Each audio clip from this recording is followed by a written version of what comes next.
Oke, jadi kisah yang akan aku ceritakan malam ini dikirim sama kita yang bernama Robi dari Kalimantan. Halo Bang Robi. Nah, jadi pengalaman horor yang dialami sama Robi ini terjadi waktu dia membantuin temannya nyupir mobil ambulans. Jadi ceritanya Robi ini berprofesi sebagai driver taksi online, di sebuah kota yang ada di Kalimantan Selatan. Nah, pada suatu hari Robi ini dihubungi sama kawannya yang bekerja sebagai sopir ambulan itu. Namanya Haris. Di situ Haris nanya, "Bang Robi, kok lagi sibuk nggak Bang? Siang ini bisa nemenin aku ngantar jenazah ke kota ini yang ada di Kalimantan Tengah nggak? Fee-nya sekian Bang. Kalau bisa tolong aku ya, soalnya aku nggak begitu paham daerah sana." Kok jauh kali kata Robi. Jauh kali. Tapi ya udahlah, sinilah biar aku antarin, kebetulan juga aku lagi sepi penumpang, katanya. "Oke Bang, kalau gitu abis ini aku jemput abang di rumahmu ya," katanya gitu. "Oke siap, aku tunggu," kata Robi. Dah lah tuh. Setelah menutup telepon, Robi pun baliklah ke rumah untuk naruh mobilnya dan sekalian nungguin Haris.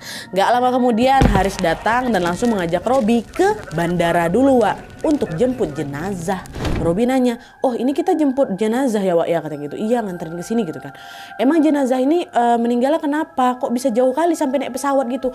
"Nggak tahu aku Bang, aku cuma ditugasin jemput aja. Habis itu ngantar ke rumahnya keluarga. Tapi setauku jenazahnya laki-laki. Terus rumahnya itulah di kota X itu," kata si Haris.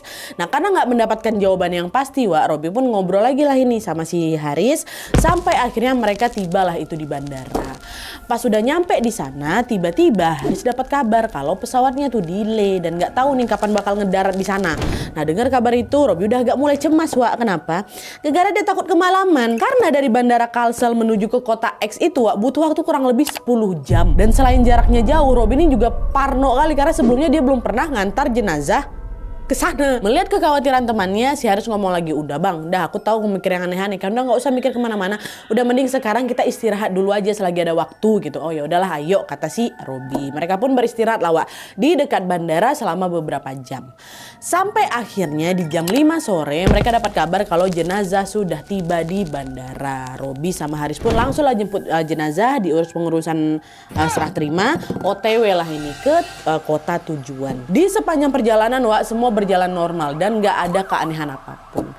Tapi ketika memasuki daerah Binuang namanya, mereka memutuskan untuk singgah bentar di masjid. Mau sholat maghrib nih, ada maghrib di sana. Selesai sholat, mereka ngabarin lah keluarganya jenazah yang udah nunggu kedatangan mereka gitu kan. "Bapak, Ibu, kami udah nyampe daerah Binuang nih.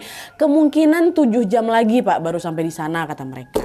Nah, setelah itu Haris sama si Robi ini pun balik lagi lah itu kan, melanjutkan perjalanan ke sana supaya cepat nyampe itu ya kan. Menjelang jam 11 malam, mereka kecapean terus memutuskan untuk berhenti di masjid terdekat untuk sholat isya sekaligus juga istirahat.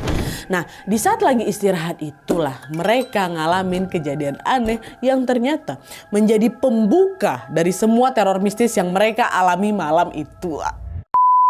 Nah, jadi setelah selesai sholat isya dan dirasa cukup istirahat, Haris sama Robi berjalanlah ini ke mobil untuk melanjutkan perjalanan.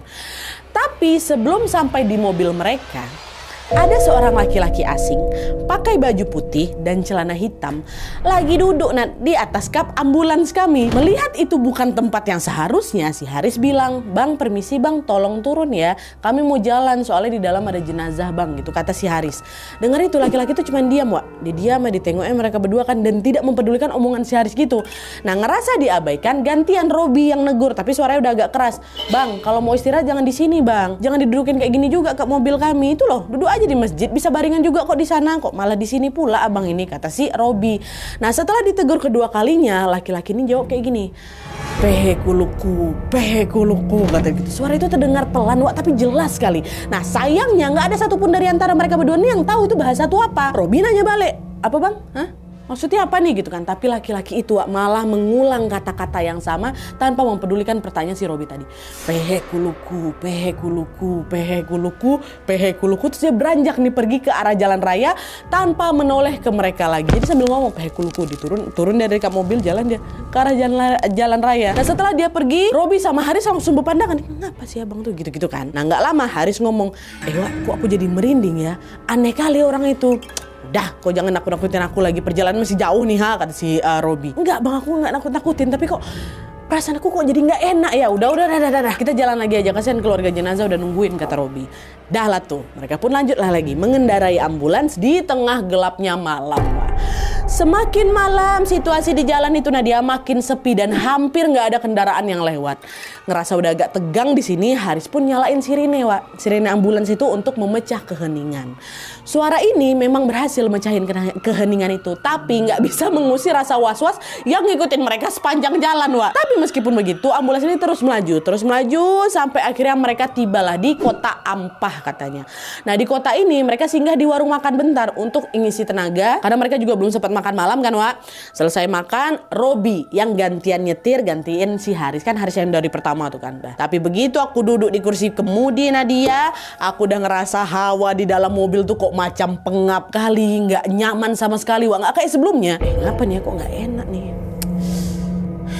Apa lagi nih gitu. Meskipun pikirannya udah mulai kemana-mana, dia berusaha untuk menenangkan diri. Udah. Nggak usah mikir yang aneh-aneh. Fokus aja biar aku cepat nyampe, kata si Robi. Dan baru aja jalan sebentar, Wak, tiba-tiba Haris udah ketiduran.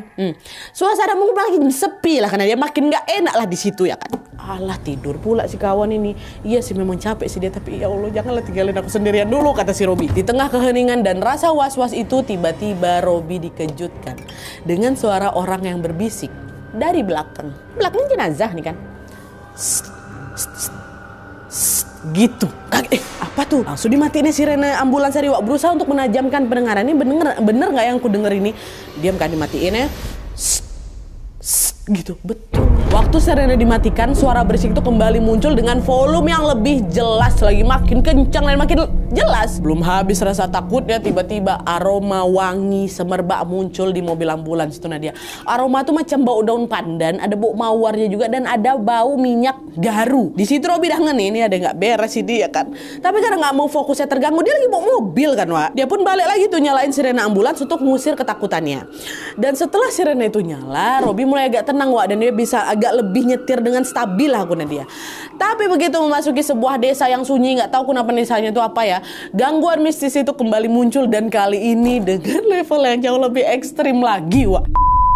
Jadi nih pas lagi jalan itu, Robi nih ngerasa ban mobil belakang ambulans tuh macam kempes. Nah dia ada tahu yang ngoyong dah mobil tuh. Dia pun berusaha ngebangunin si Haris kan buat nanya dongkrak sama kunci roda dari mana gitu. Riz bangun Riz gitu. Nggak terbangun si Haris, Wak. Riz, bangun dulu Riz, ban mobil kempes. Kunci roda sama dongkrak mana? Katanya. Nah denger itu baru tuh, apa? Dongkrak mana? Ini ban kempes nih kayaknya. Ban cadangannya ada, Bang, tapi dongkraknya aku nggak tahu di mana. Iyalah. Terus kayak mana nih? Bahaya kalau misalnya kita paksain jalan mobil nih. Telat pula lagi kita ngantar ya, kasihan pula keluarga jenazah pada nungguin dari tadi, ha. Ya udah, Bang, ini kita nepi aja. Nanti coba kita berhentiin mobil yang lewat. Nanti biar aku kabarin keluarga almarhum kalau ban kita kempes, kata si Haris. Dan Haris pun langsung lah itu kan telepon ke jenazah, ke keluarga jenazah dan menjelaskan situasi mereka. Bapak, Ibu, mohon maaf ini ban kami kempes gitu-gitu. Nah selesai ngabarin mereka kan nepi tuh. Mereka keluarlah dari mobil dan berusaha nyetop kendaraan. Buat apa? Buat pinjam dongkrak tuh lah. Tapi setelah ditunggu-tunggu, jalan tuh sepi, nah, dan nggak ada satupun kendaraan yang lewat. Alhasil Robi sama Haris cuma bisa duduk di pinggiran jalan itu dan menunggu dengan perasaan yang gelisah. Mana lah nih, ya Allah. Nah di tengah kegelisahan itu, tiba-tiba terdengar suara orang macam lagi ngetok kayu dari mobil. Gitu. Setelah didengarkan baik-baik, suara itu ternyata berasal dari mana? Dari peti jenazah. Ya, sadar ada yang nggak beres, Haris langsung ngomong ke Robi, Bang, aku tahu kok panik. Udah, Bang, tenang aja. Kejadian kayak gini memang udah biasa kok, Bang, kata Haris. Haris kan memang udah biasa kan. Dia kan supir ambulans gitu. Haris lalu pergi mendekat ke kaca belakang mobil. Terus dia bilang ke jenazah itu, Bang, dia pegang petinya, Bang, kami cuma mau bantu ngantar Abang pulang dengan tenang aja, Bang. Tapi ban mobil ini lagi kempes. Ini kami lagi nunggu dongkrak nih, Bang. Kami mau pinjam dongkrak. Sabar, Bang, ya. Jangan ganggu. Biar semuanya bisa sampai dengan selamat, katanya. Aduh, merinding. Dan setelah Haris ngomong kayak gitu, suara ketukannya hilang. Gak ada lagi suara ketukan dari dalam itu tuh, Wak. Udah, Bang, aman. Ini bentar lagi insya Allah kita dapat nih orang yang mau minjamin dongkrak. Betul, Wak. Gak lama kemudian ada nih mobil pickup lewat. Lagi bawa tanaman karet gitu. Nah dia berhenti depan kami. Sopir pickup tuh nanya, Bang, apa mobil kalian? Katanya, kayak bocor, Bang. Apa ini bannya? Tapi kami gak bawa dongkrak. Boleh pinjam, Bang, kata si Robi. Oh yaudah pakai punya aku dulu gitu. Untung ada bapak sopir tuh kan. Langsunglah dikeluarkannya alat itu dari bagasinya. Nah di situ Robi senang kali, Wak. Dia langsung berusaha untuk memasang ban cadangan mereka tuh. Tapi gara-gara si sopir pickup ini lagi buru-buru, dia nggak bisa nungguin mereka sampai selesai masang ban serep. Si supir pickup ini pamit pergi duluan, dan sebelum pergi dia bilang, besok kalian lewat pasar dermaga kan? Kalau iya, besok kembaliin aja dongkrak saya di sana. Saya bakal singgah ke sana kok. Oh ya Pak, maaf Pak ya. Besok kami langsung kembalikan ke sana. Makasih banyak bantuannya kayak gitu. Iya sama-sama, hati-hati ya kalian, katanya. Baik Bapak supir pickup ini kan. Dah, Bapak supir ini pun lanjut kalah tujuannya. Sementara Robi sama si Haris betulin ban mereka sampai tengah malam. Nah, setelah masalah ban selesai, mereka balik lagi, Wak. Masuk ke dalam mobil, mengemudikan ambulans menuju ke rumah duka. Di perjalanan kali ini, Wak, mereka terpaksa bawa mobilnya pelan-pelan nih. Gegara jalannya memang lagi licin, habis hujan. Setelah menempuh perjalanan panjang, di sekitar jam 3 pagi, Robi tiba-tiba ngantuk. Padahal belum sampai nih tujuan, ngantuk kali dia. Nah, khawatir terjadi apa-apa ya kan, Robi akhirnya menepikan mobilnya dan ngajak Haris untuk istirahat di masjid terdekat. Wah, istirahat dulu yang ngantuk aku. Ya bang, ayolah istirahat dulu kita gitu. Kan bahaya juga, Wak, kalau dipaksa kan. Mereka ngantuk, nanti ada apa-apa mereka pula yang kenapa-napa. Dan singgahlah ini ke ada masjid di situ memang. Tidur. Nah, waktu Robi lagi tidur ini, Wak, dia mimpi sesuatu. Jadi, Robi mimpi ketemu sama laki-laki yang berkaos putih yang tadi duduk di kap mobil ya. Masih ingat kalian kan? Nah, nggak lama laki-laki itu bilang, makasih ya kamu udah bantuin aku. Tapi tolong sampaikan pesan ini ke keluargaku. Aku ingin memberikan semua hartaku buat mereka. Tapi tolong jangan iringi kepergianku dengan berpesta. Karena aku sudah berislam. Dan aku ingin dimakamkan secara Islam. Kata sih sosok itu. Itu sosok yang dudukin kap mobil dia, Wak. Nah, habis ngomong itu sosok tuh hilang aja. Terus Robi kebangun ini. Apa tuh mimpi aku ya? Astagfirullahaladzim. Terus gak lama Robi kebangun, Wak. Gegara dia dibangunin sama Haris. Pas kali mimpi itu selesai, aku dibangunin sama Haris. Bang, bangun bang gitu. Apa Riz, ngapa? Bang, maaf kali. Kok dengar nggak? Dengar apa? Ada yang nangis bang sambil ngucap syahadat di mobil kita. Dengar tuh, masa kok nggak denger? Hah? Syahadat? Aduh merinding aku. Gak ada kok. Betul bang, coba dengar baik-baik dulu. Waktu aku dengerin dia betulan. Ada suara laki-laki yang nangis dan berucap, asyhadu alla ilaha illallah wa asyhadu anna Muhammadar Rasulullah. Asyhadu alla ilaha. 3 kali disebutnya dia. Bang Robi, Masya Allah, Robi merinding sejadi-jadi. Astagfirullahaladzim. Aku dengar, Wak. Ini cuma kita bertiga di sini sama jenazah. Kok nggak ngomong aku apa lagi? Suara jenazah itu. Ayo Laris, nggak ada lagi Riz. Lanjut kita gas. Nggak ada lagi istirahat di sini. Hilang ngantuk gue Daris. Ayo bang, kasihan jenazah kelamaan pula ada di jalan kan bang. Aduh aku merinding nggak berhenti loh ya Allah. Udah lanjutlah lagi mereka jalan kan dengan perasaan yang nggak karuan, Wak. Dalam hati aku tuh udah pengen kali cerita sama si Haris dia soal mimpi tadi itu, karena kan masih ada nyambung. Masih tahu aku udah Islam, belakang bersyahadat. Tapi kan aku takut mancing hal-hal yang tidak diinginkan nih, Has. Kan masih ada di lokasi. Baru aja kejadian tuh ya takut si Robi ini kan. Jadi dia belum buka suara, Wak, soal mimpi ya tadi ke si Haris. Dia baca-baca ya nanti. Sampai akhirnya sekitar jam 5 pagi mereka tibalah ini, Wak, di rumah duka. Begitu mobil ambulans sampai di halaman, banyak warga desa yang sudah berkumpul, Wak. Sebagian berdiri di depan rumah, sebagian lagi duduk itu berjejer sambil menunggu kedatangan jenazah. Robi sama Haris pun segera langsung menurunkan peti jenazah dan membawanya masuk ke dalam rumah. Dan pas baru aja melangkahkan masuk ke dalam, terdengarlah itu isak tangis keluarganya yang sangat sedih menyambut kedatangan sang almarhum. Terus di tengah suara tangisan itu, Robi diam-diam ngamatin situasi di sekitar rumah tuh, Wak. Di situ Robi udah ngerasa heran. Kalau benar yang bersyahadat di mobil tadi adalah almarhum, berarti dia Islam dong harusnya. Cuman waktu di rumah duka, Wak, Robi ngeliat nggak ada tanda-tanda tahlilan kah atau doa bersama sebagaimana jenazah orang Muslim biasanya, Wak, nggak ada. Loh, ini bukannya Islam ya jenazahnya ya?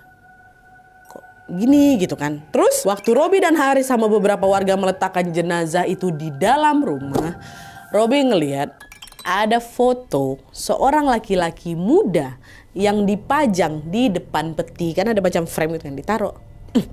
Setelah diperhatikan lagi, Wak, langsung shock mereka berdua. Karena foto itu persis dengan laki-laki yang duduk di kap mobil mereka kemarin malam dan juga yang hadir di mimpinya siapa? Si Robi beberapa jam yang lalu. Abang ini. Robi langsung bilang sama Haris, kau ingat laki-laki itu kan? Dia yang naik ke mobil kita kemarin tuh kan?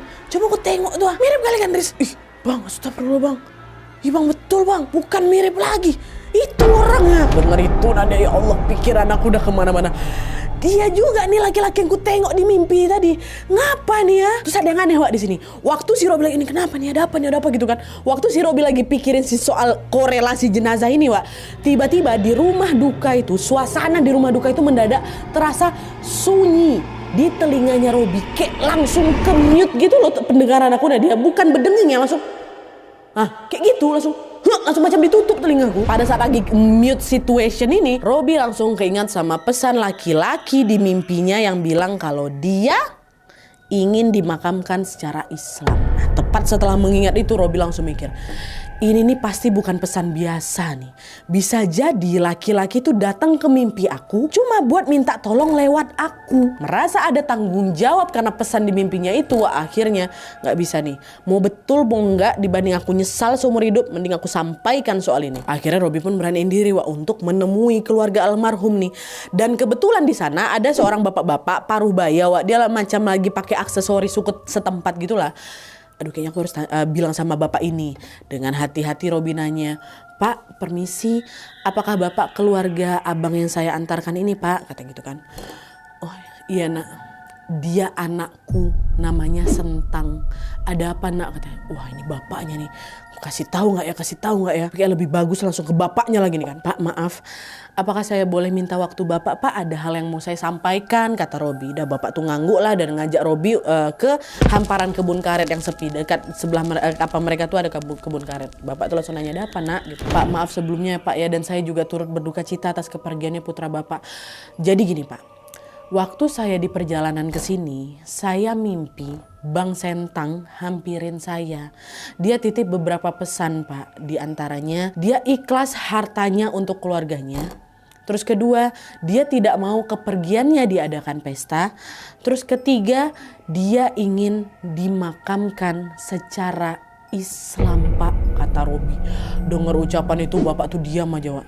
Kaca-kaca tapi matanya. Terus gak lama dia ceritalah kenangan tentang Bang Sentang selama dia hidup. Anakku Sentang ini orangnya pekerja keras kali nak.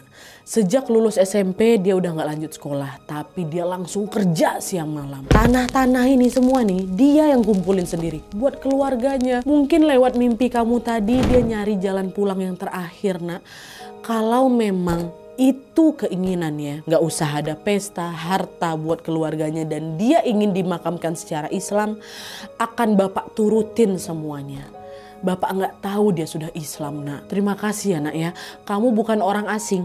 Kamu tuh kayak utusan yang dia pilih untuk nyampein pesan terakhirnya, kata si bapak. Wah. Nah belum sempat aku jawab apa-apa. Nah dia tiba-tiba ada ibu-ibu nih. Ibu-ibu yang ternyata istrinya bapak Sentang teriak dari kejauhan. Bapak kesini Pak cepat. Kenapa Bu? Jangan teriak-teriak kayak gitu lah. Malu dilihat orang, kata si bapak ini.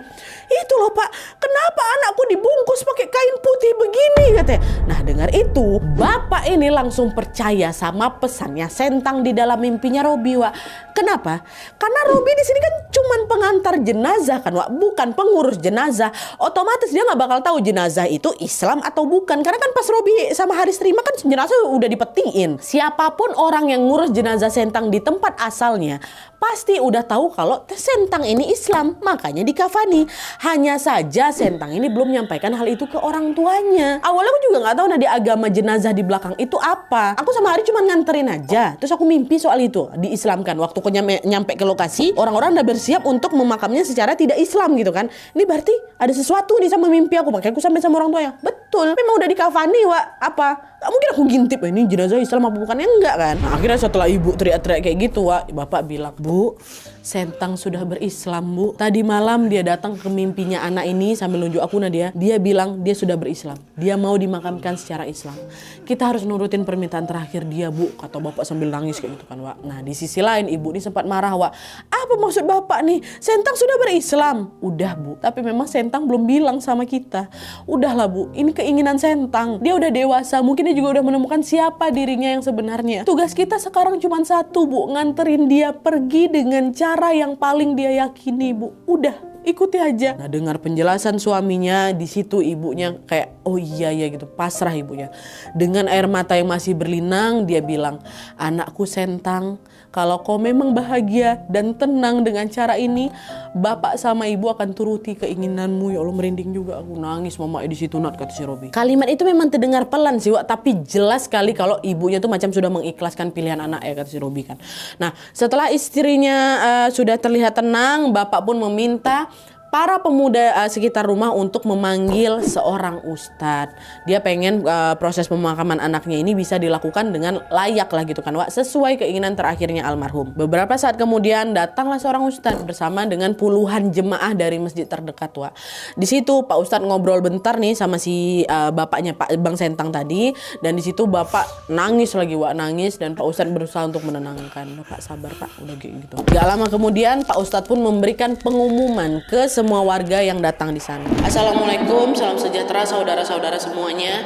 Atas permintaan keluarga, almarhum Sentang akan kita makamkan secara Islam. Bagi yang ingin ikut mengantarkan ke peristirahatan terakhir, silakan bergabung. Dan jika semasa hidup almarhum pernah berbuat salah, mohon dibukakan pintu maaf seluas-luasnya, kata Pak Ustadz kayak gitu, Wak. Semua yang hadir waktu dengar itu cuma terdiam aja, mereka simak ucapannya Pak Ustadz. Gak ada penolakan, gak ada juga keraguan di sana, Wak. Yang ada hanya keikhlasan dari keluarga dan juga orang-orang terdekatnya si Sentang. Setelah disetujui semua pihak, Pak Ustadz pun langsung memulailah proses pengurusan jenazah. Waktu itu almarhum Bang Sentang ini dimakamkan ulang dengan hati-hati. Dengan beberapa puluhan warga Islam yang lain, rombongan dari Pak Ustadz tuh kan diurusin gitu jenazahnya, dikafani kembali lah, Wak, sesuai dengan syariat Islam. Nah, di saat proses itu berlangsung, Wak, Robi yang masih ada di sana gak sengaja Nadia, aku tengoklah wajah almarhum ya kan. Di situ Masya Allah, Robi mengaku, Wak, kalau wajahnya Bang Sentang ini tenang kali, macam lagi tidur, terus senyum, Nat. Gak cuman itu aja, Robi ini juga mencium aroma wangi yang menyeruak ke seluruh ruangan. Di situ Robi tuh langsung ngebatin dengan perasaan yang haru, dia bilang dalam hati, "Bang, udah aku sampaikan ya Bang ya," katanya. "Insya Allah abang husnul khotimah," kata Bang Robi kayak gitu, Wak. Ya Allah, merinding aku. Aduh, ya Allah, mengharukan bagian sini. Tapi udahlah kan, Wak, setelah dikafankan, jenazah Bang Sentang ini dibawalah ke masjid untuk disolatkan di masjid terdekat. Dan yang mengharukan lagi di sini, Wak, tanpa diduga, ternyata ada banyak kali orang yang ikut nyolatin almarhum. Itu masjid Nadia penuh. Mama sama bapak Bang Sentang duduk aja di luar gitu, terharu mereka. Tapi di sini Bang Robi sempat ngobrol sama bapak sama ibunya kan, setelah selesai dimakamkan. Di situ bapaknya bilang, terharu lah gitu, "Aku senang kali banyak nyolatin anak aku apa segala macam." Cuman ada sedikit orang tuh ngomong kayak gini, Wak, "Tapi aku nggak tahu orang-orang itu orang siapa. Aku nggak pernah nengok orang-orang itu di dalam kampung ini." Wallahu alam lah itu, entah mungkin bapak sama ibunya Robi nggak kenal sama serombongan, ada atau beberapa rombongan yang datang ke sana, atau mungkin yang ikut menyolatkan Bang Sentang ini adalah orang lain juga, Wak. Wallahu alam, tapi itu nggak bisa dibuktikan sih. Tapi yang jelas jenazahnya Bang Sentang ini dimakamkan di pemakaman muslim setempat dengan lancar dan penuh khidmat. Setelah semua urusan selesai, Robi dan Haris pun berpamitan pulang ke keluarga Bang Sentang. Di situ bapak ibu nggak henti-hentinya ngucap terima kasih ke Robi dan juga Haris, Wak. Selain ngucapin terima kasih, keluarganya Bang Sentang ini juga menyerahkan, nanti aku dikasih amplop, tebal kali amplop tuh, Nat.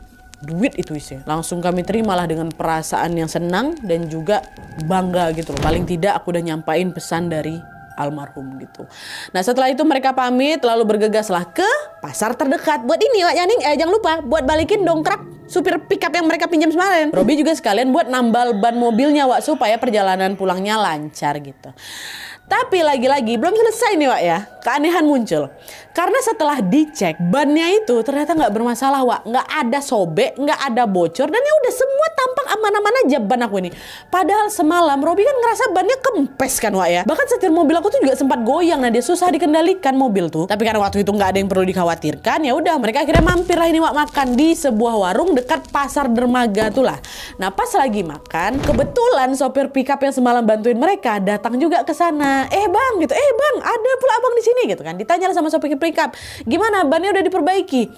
Udah pak, tapi anehnya belum sempat ditambah lagi. Itu bannya udah bener sendiri, nggak ada yang rusak, nggak ada yang kempes, nggak ada yang apa pak. Tapi perbaiki juga lah biar ini jadi ban cadangan juga, karena kan ban cadangan udah dipakai gitu kan. Nah mas, makanya saya juga heran, kata bapak pickup. Saya juga heran, soalnya waktu saya cek tadi malam, ban kalian tuh nggak kenapa-napa loh. Kalian malah panik nyari serep. Kadang mas ya, kejadian kayak gitu tuh bukan gangguan, tapi mungkin bentuk rasa sayang dari makhluk Allah yang tidak kasat mata, supaya kalian istirahat, kata si pak pickup gitu. Iya juga sih pak, kemarin kami memang udah kecapean kali dan hampir nggak fokus juga bawa mobilnya. Yaudahlah, ambil hikmahnya aja lah, kata pak itu kayak gitu. Dah setelah berbasa-basi bentar, Robi sama Haris pun pamit, dibalikkanlah itu dongkrak dan mereka lanjut kembali ke kota asalnya. Di sepanjang jalan Robi cuman diam Wak, sambil dia ngebatin, Allah tuh ya Nat ya, Allah tuh punya 1000 cara untuk nunjukin kuasanya. Kadang kita mikir itu gangguan, padahal bisa jadi itu perlindungan. Perjalanan pulang itu Wak, jadi pelajaran yang tidak akan pernah Robi lupakan di seumur hidupnya. Karena yang mereka alami bukan cuman soal ngantar jenazah aja, tapi juga belajar tentang takdir, tentang ikhlas, dan juga tentang menghargai pilihan hidup orang lain. Masya Allah bang. Oke Wak, jadi itu tadi kisah tentang pengalaman horor Bang Robi waktu nganterin jenazah yang ternyata menyimpan pesan terakhir dari seseorang yang udah lebih dulu berpulang. Pas pertama kali kami baca kisah ini Wak ya, aku tuh ngerasa merindingnya beda gitu. Apalagi pas bagian peleh huluku tuh loh yang kedengaran sampai 3 kali.